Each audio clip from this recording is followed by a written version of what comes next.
everyone! As some of you may have noticed, I was away from YouTube for quite some time, actually much longer than expected.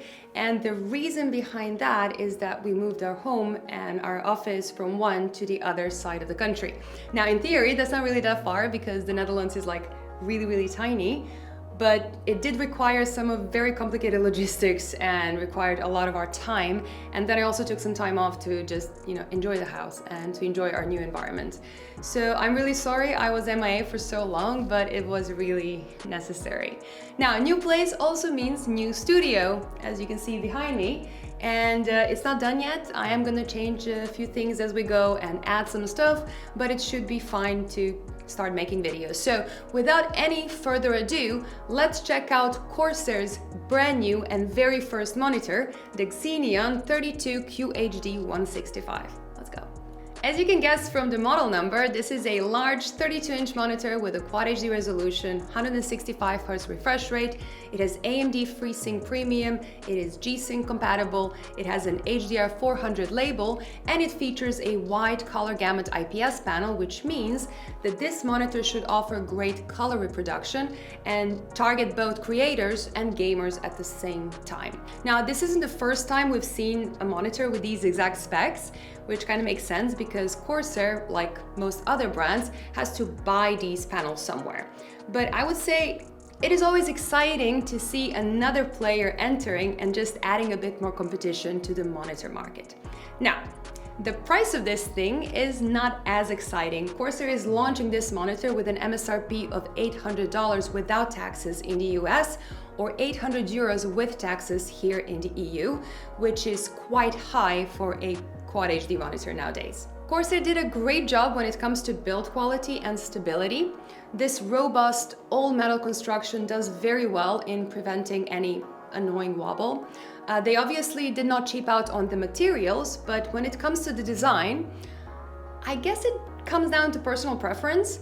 I personally like the less is more approach when it comes to monitors, and Corsair here went with a very large and a bit of an eccentric in-your-face kind of design, which does appeal to a lot of people as well, so it's a very subjective thing.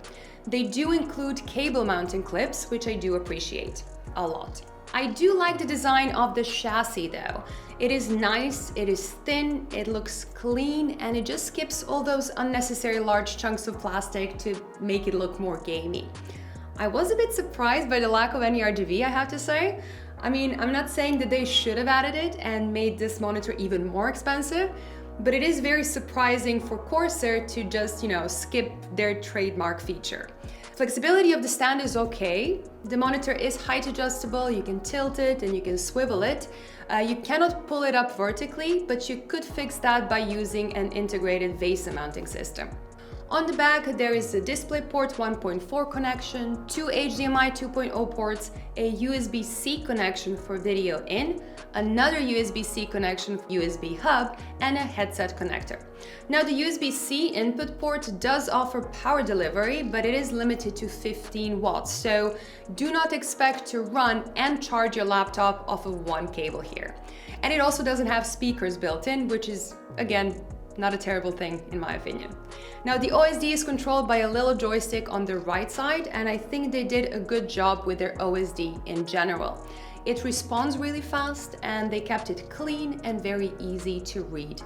If you prefer, you can control the monitor settings with Corsair's iCue software instead, or even with the Elgato Stream Deck or Corsair iCue Nexus keyboard add-on, if you have one of those.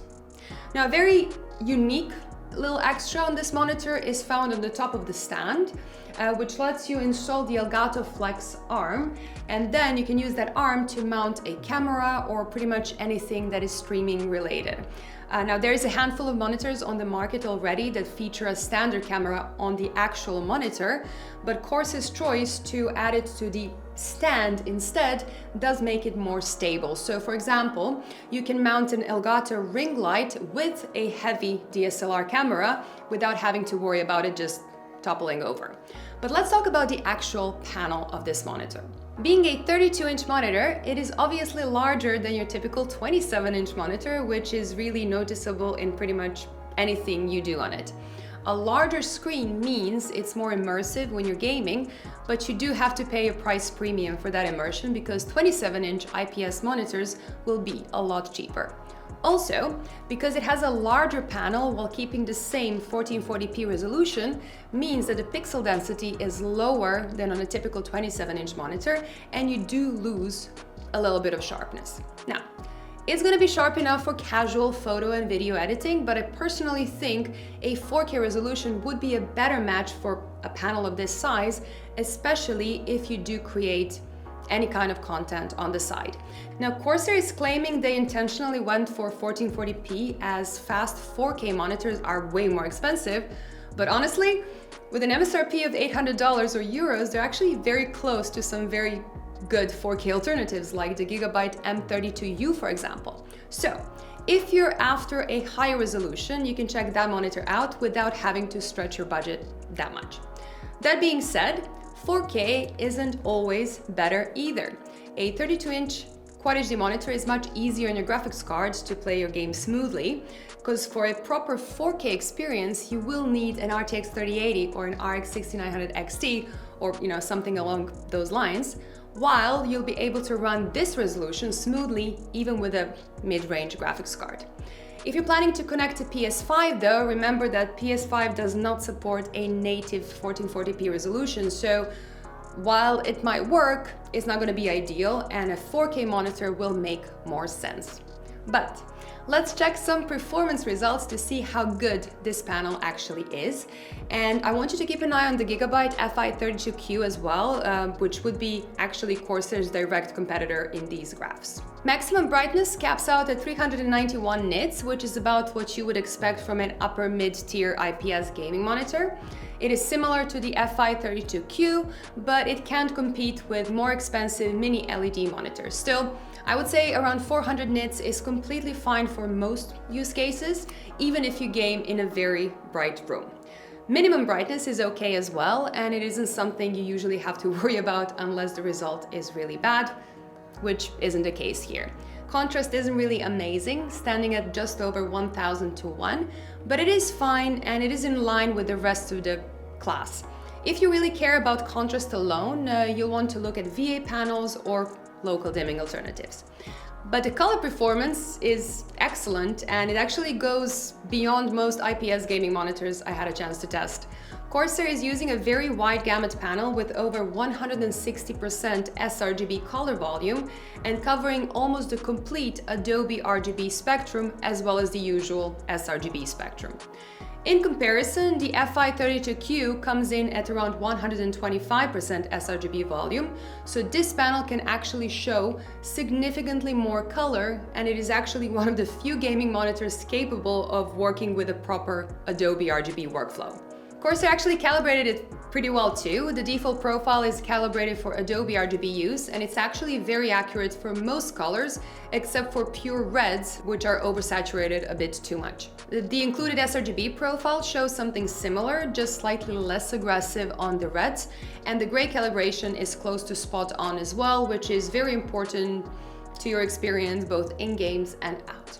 Now, by default, the panel is set a little bit colder than ideal, which doesn't really hurt games, but you should keep that in mind if you do a lot of editing. And even though most results are above average and fitting for this class of monitor, I actually did run into two pretty weak points, and the first one is the uniformity of this panel. Now, while the overall uniformity is actually not that bad, sitting roughly in the middle of the graph, and actually sitting slightly above the Aorus, the left middle side of the panel actually showed a pretty poor result with about 20% difference in brightness when compared to the middle of the screen. Now, if I set the middle to show a white image of 250 nits, the left side would measure just close to 200, and that's definitely below average. To put it in perspective, 20% variation is actually pretty hard to see subjectively, unlike the backlight bleed, for example, that anyone can pick up on. And I'm actually very happy to say that this panel doesn't seem to have any backlight bleed.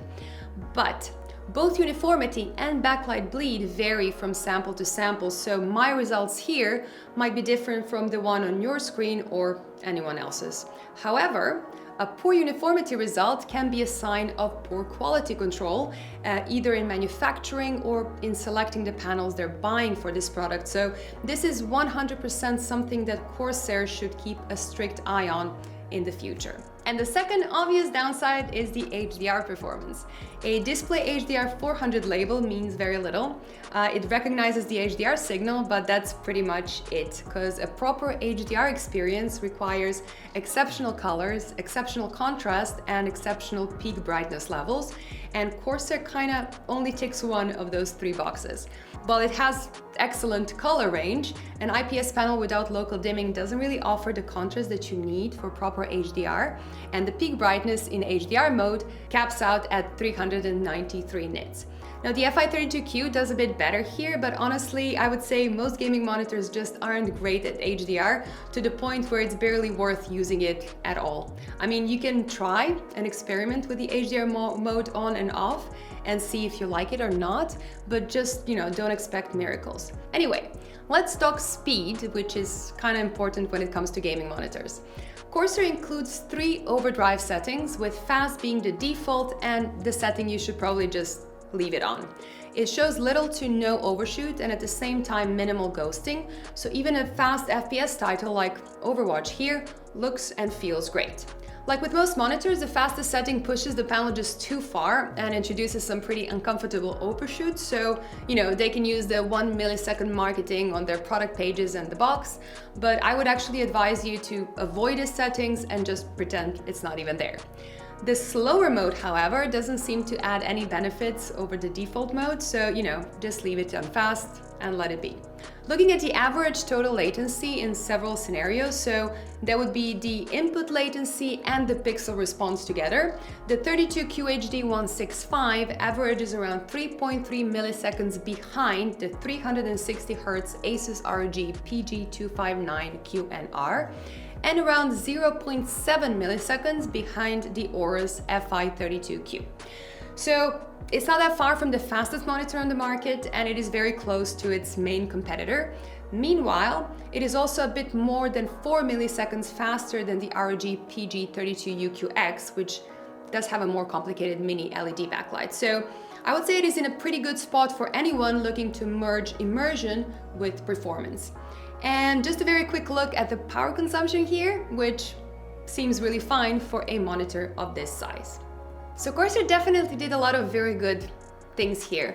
The panel offers an excellent range of colors, the factory calibration is better than average, and they made an excellent base with some really handy extras. Now performance in terms of speed seems solid, and it is just overall a nice IPS panel to use for both gaming and other tasks. Now, I would say the main technical weakness is the uniformity of this sample, and the HDR is underwhelming, but that kind of was to be expected. But the biggest issue I have with this monitor is its recommended retail price. $800 is just way too high for 1440p 165Hz monitor. There are 27-inch alternatives for anywhere between $350 and $500 that offer much of the same benefits in a slightly smaller package. So if you mainly game, you can even get a faster 240Hz 27-inch monitor for a similar price, or if you prefer high resolution, a fast 32-inch 4K monitor is not that far away, price-wise. Even the Aorus FI32Q, which offers the same specs and a similar experience, is sold for €650 here in the Netherlands or $580 in the US. But fortunately enough, pricing is something that Corsair could adjust easily, and considering how competitive the monitor market is, I do expect prices to balance out over time. Now, to be fair, even the FI32Q came out with an MSRP of $800, and then it went down significantly, so I kind of hope that Corsair will just follow that same trajectory. Now, MSRP aside, I have to admit that this is a very solid first step into the monitor market. They made a very good all-around monitor that would be a very decent option for gamers and for creators alike. Just, maybe wait a tad longer for the retail prices to balance out before you go and buy it. Anyway, that's it for today. Thank you so much for watching and for sticking to the end. I hope you enjoyed this video. I'm actually working on a few videos at the moment, so if you want to see more content like this one, make sure you're subscribed to Techtesters to never miss an upload. Bye guys, and see you very soon.